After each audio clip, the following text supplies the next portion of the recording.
Хөрөнгийн бирж дээр зарагдаж буй компаниудын хувьцааг ард аппликейшн дээр худалдаж авах мөн зарах боломжтой бөгөөд үүний тулд та өөртөө үнэт цаасны данс нээх шаардлагатай байдаг.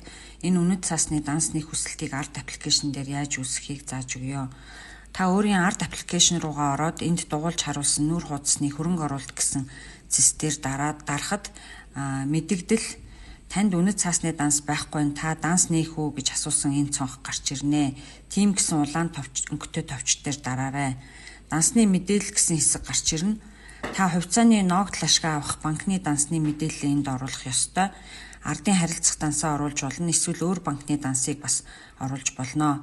Банкаа сонгоод дансны дугаар, дансны нэр гэдэгт өөрийнхөө нэрийг бичээрэй.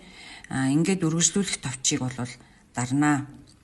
Үнэт цаасны данс гэсэн хэсэг гарч ирнэ. Энэ хэсэгт үнэт цаасны дансны хураамж 100000 төгрөгийг аль данснаас судгуулахыг сонгоод доор байгаа үйлчилгээний нөхцөл зөвшөөрөх гэдгийг сонгоод үргэлжлүүлэх гэсэн товчийг дарна.